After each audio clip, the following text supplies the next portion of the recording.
بسم الله الرحمن الرحيم نحمده ونصلي على رسوله الكريم أما بعد فأعوذ بالله من الشيطان الرجيم بسم الله الرحمن الرحيم اقرأ باسم ربك الذي خلق خلق الإنسان من علق اقرأ وربك الأكرم صدق الله العلي العظيم۔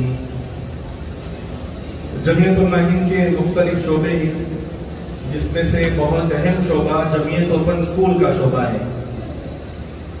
جمعیت اوپن اسکول کے شعبے کا جو قیام ہوا، اس کا جو اصل مقصد ہے وہ تحفظ مدارس ہے اور تحفظ طلبہ ہے، کہ اس شعبے کے ذریعے مدارس کا تحفظ ہو جائے اور ان مدارس میں جو تعلیم حاصل کرنے والے طلبہ ہیں ان کا تحفظ ہو جائے۔ اس مقصد کے ساتھ اس شعبے کو قائم کیا گیا ہے۔ دیکھیے 2011 کی مردم شماری کے مطابق یہ بات تو آپ حضرات کے سامنے آ گئی کہ یہاں پر 17 کروڑ 22 لاکھ کی جو ہے وہ آبادی ہے۔ اس میں جو دیکھنے کی چیز وہ یہ ہے کہ ہمارے مدارس میں پڑھنے والے طلبہ کی تعداد فیصد کے اعتبار سے 4 ہے، لیکن ہمارے شمال میں تو 4% بھی بچے مدارس میں نہیں پڑھتے۔ علاقوں کے اعتبار سے کہیں 1%، کہیں 0.5%، کہیں 0.1%، کہیں 2%، اس طرح کی جو ہے وہ بچوں کی تعداد ہے۔ لیکن 2011 کے سروے کے مطابق 4% جو ہے وہ مدارس میں پڑھنے والے ہیں۔ اور اسی کے ساتھ ساتھ ہمارے مسلمانوں میں جو 10th پڑھنے والے ہمارے جو بچے ہیں وہ 71.90% جو ہے وہ 10th تک پہنچتے ہیں۔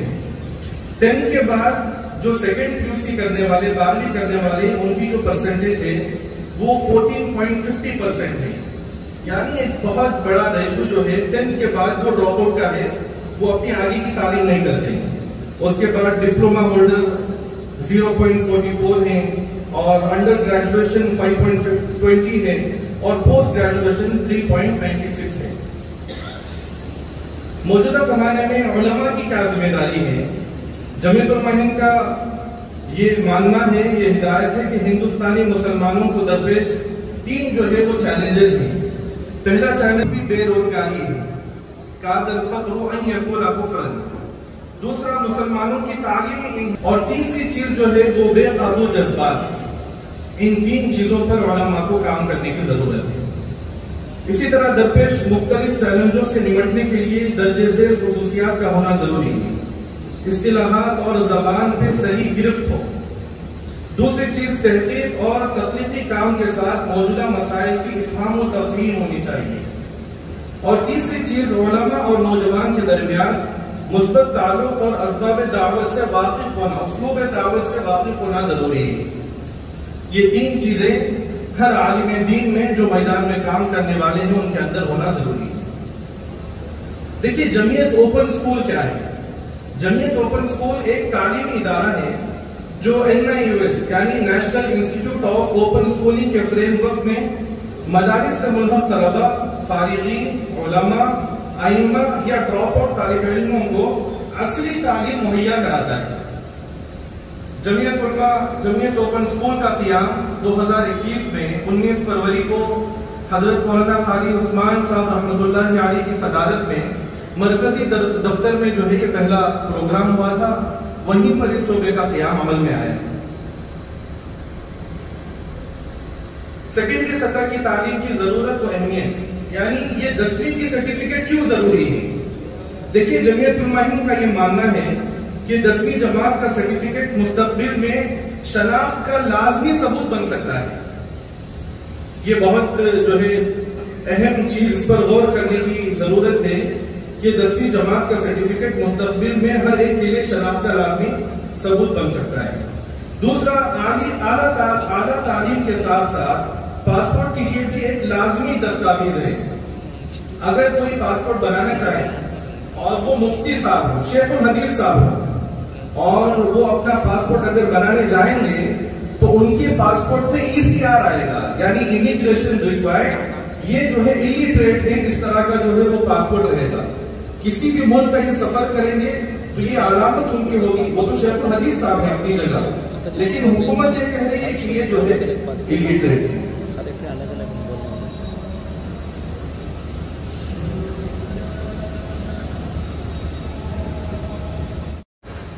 ہماری یہاں بات چل رہی تھی کہ سیکنڈری سطح کی تعلیم کی ضرورت و اہمیت۔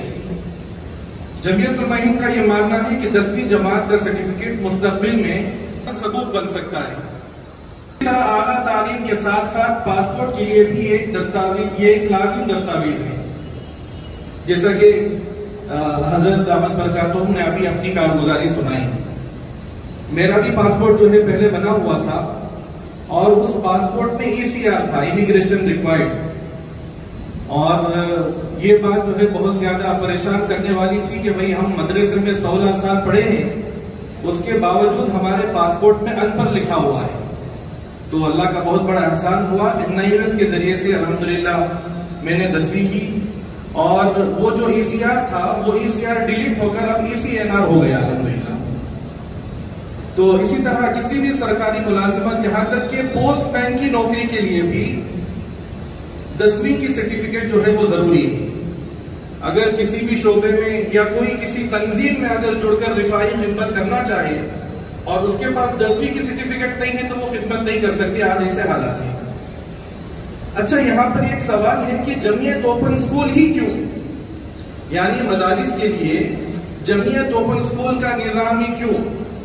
نمبر 1، مدارس کے نظام میں کوئی خلل نہیں، یعنی آدھا دن سکول آدھا دن کرنے کی آپ کو ضرورت نہیں ہوگی اگر آپ کے ادارے میں جمعیت اوپن سکول کا شعبہ قائم ہو جائے۔ دوسری چیز، نصاب اور درسیات میں کوئی تبدیلی کرنے کی ضرورت نہیں ہوگی۔ آپ کو نہ مدرسے کے نصاب میں جو ہے کمی کرنے کی ضرورت ہوگی، نہ اس میں جو ہے کچھ اضافہ کرنے کی ضرورت ہوگی۔ جو نظام آپ کا مدرسے کا چل رہا ہے اسے باقی رکھتے ہوئے بہت ہی آسانی کے ساتھ ان طلبہ اکرام کے لیے آپ اصلی تعلیم کا نظام بنا سکتے ہیں۔ نمبر 3، مالی وسائل کی اضافی بوجھ سے آزادی۔ اس نظام کو اگر آپ کے پاس 14 سال سے زائد عمر کے طلبہ ہیں اور ان کو آپ 10ویں کرانا چاہ رہے ہیں تو اس کے لیے الگ سے آپ کو پروفیسر حضرات رکھنے کی ضرورت نہیں ہے، الگ سے آپ کے مدرسے میں لیب بنانے کی ضرورت نہیں، الگ سے دوسرے اخراجات کرنے کی ضرورت نہیں ہے۔ آپ کو صرف ان طلبہ کو جمعیت اوپن سکول سے داخلہ کرانا ہے، سارے وسائل جو ہے وہ جمعیت اوپن انشاءاللہ، یعنی پڑھانے والے اساتذہ بھی یہاں سے ہوں گے، اور آپ کے مدرسے میں اگر 30 طلبہ سے زائد ہیں تو آپ کے مدرسے میں جو پینل لگے گا جس سے طلبہ جو ہے آن لائن کلاس لیں گے وہ بھی جمعیت کی طرف سے انشاءاللہ دیا جائے گا۔ نمبر 4، مدارس کے لیے تربیت یافتہ اساتذہ کی فراہمی جمعیت اوپن سکول کے ذریعے سے ہوگی۔ الحمدللہ ہمارا یہ 2 سال کا تجربہ ہو گیا صوبہ کرناٹک میں۔ 2 سال کی مدت میں 1860 طلبہ کا ہم نے 10ویں میں داخلہ کرایا ہے، اور جس میں تقریباً 63 مدارس جو ہے ہم سے جڑے ہوئے ہیں، 20 اضلاع میں یہ نظام قائم ہو چکا ہے۔ اور یہ آن لائن تعلیم کے ذریعے سے پہلے مرحلے میں الحمدللہ 220 بچوں نے ہمارے جو ہے وہ 10ویں کا امتحان دیا، جس میں 180 بچے کامیاب ہو گئے الحمدللہ۔ پچھلے مہینے حضرت صدر محترم دامت برکاتہم جو ہے بنگلور تشریف لائے تھے، اور حضرت ہی کے ہاتھوں سے ہم نے ان طلباء کو نتیجے نامے اور اسناد وغیرہ کی تقسیم کرائی تھی۔ تو یہ بہت زبردست نظام الحمدللہ جمعیت علماء ہند کی طرف سے، جمعیت ایجوکیشن فاؤنڈیشن کی طرف سے بنایا گیا ہے۔ دیکھیے جمعیت اوپن سکول کا ویژن کیا ہے؟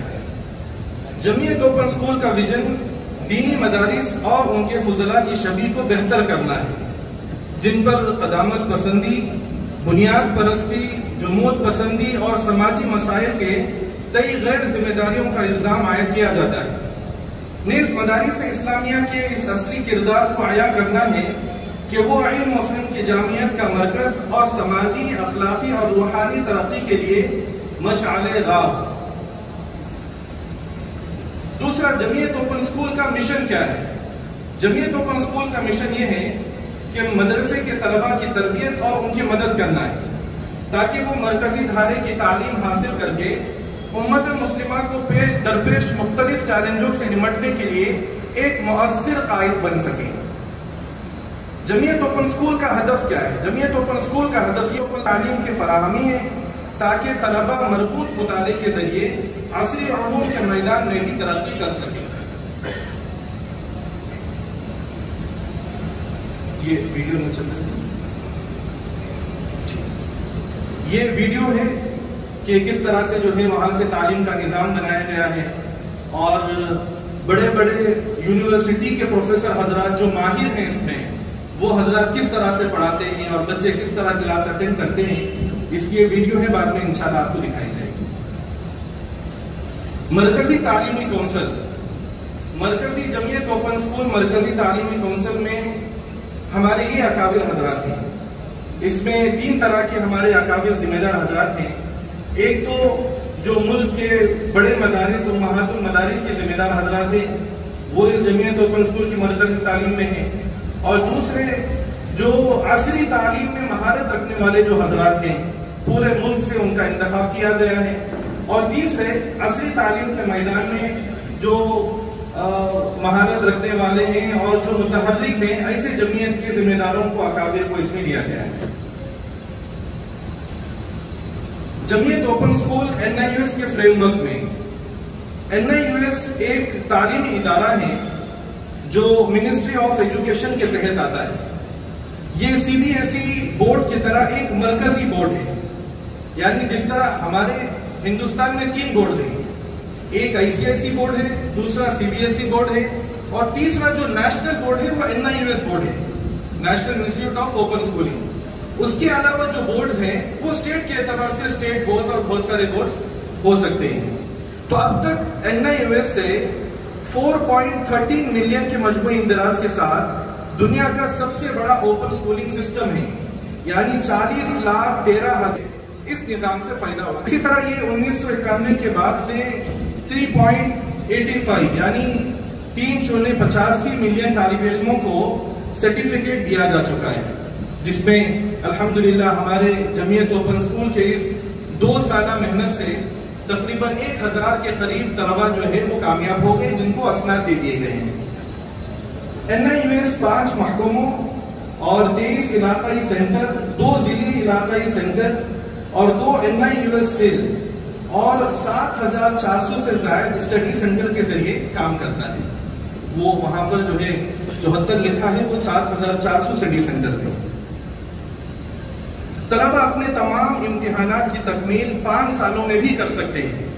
دیکھیے جمعیت یہ NIUS سسٹم کی جو خوبی ہے وہ خوبی یہ ہے کہ اگر کوئی طالب علم ایک مرتبہ داخلہ کرا لے تو اس کی ویلیڈیٹی 5 سال تک رہے گی، اور 5 سال میں وہ 9 مرتبہ امتحان لکھ سکتا ہے۔ اگر کوئی طالب علم 1 سال میں ایک پیپر بھی اپنا کمپلیٹ کر لے تو وہ بہت آسانی کے ساتھ 5 سال میں اپنے 5 پیپر کمپلیٹ کر 10ویں کی سند لے سکتے ہیں۔ اگر کوئی طالب علم 6 مہینے میں ایک سبجیکٹ کرنا چاہے تو وہ 2.5 سال کی مدت میں جو ہے وہ اپنی 10ویں کی سند حاصل کر سکتے ہیں۔ تو عام امتحانات سال میں 2 مرتبہ اپریل میں اور اکتوبر نومبر میں منعقد ہوتے ہیں، 2 مرتبہ ہوتے ہیں۔ دوسرا، ایک طالب علم کو 5 سالوں میں 9 بار امتحانات کر سال کا 10,000 روپے جمعیت اوپن اسکول صرف فیس لیتا ہے، صرف 500 روپے، اور اسی اس طالب علم کے داخلے سے لے کر امتحان تک کی جو ہے وہ نگرانی اور رہبری یہ ساری چیزیں ہیں۔ NIUS کا داخلہ فیس جو ہے وہ 2600 روپے ہے، اور جب وہ اب اس طالب علم کا جو داخلہ ہوگا تو یہ 12 مہینے کی ماہانہ 500 روپے کے اعتبار سے اس سے فیس لے جائے گی، تو اس اعتبار سے سالانہ خرچ جو ہے اس کا 10,000 روپے ہوگا۔ اس منصوبے میں 50,000 طلبہ کی تعلیم پر کل خرچ جو ہے وہ 50 کروڑ روپے ہے۔ جمعیت اوپن اسکول نے اب تک منتخب مدارس کے 4,438 طلبہ میں سے 880 طلبہ کے اکاؤنٹ میں اسکالرشپ کی پہلی قسط ہے، یعنی 5,000 روپے، اور 3,558 طلبہ کے اکاؤنٹ میں 10,000 روپے ٹرانسفر کیے جا چکے ہیں۔ ہمارے صوبے کرناٹک کی بھی کارگزاری بتاتا ہوں۔ ہمارے کرناٹک میں تقریباً 1,860 طلبہ کا داخلہ ہوا ہے، جس میں 1200 طلبہ جو ہے وہ زکوٰۃ کے مستحق ہیں، جس میں سے 713 طلبہ اکرام کو جمعیت علماء ہند سے اسکالرشپ آ چکی ہے، جس کی رقم 71,30,000 روپے ہے۔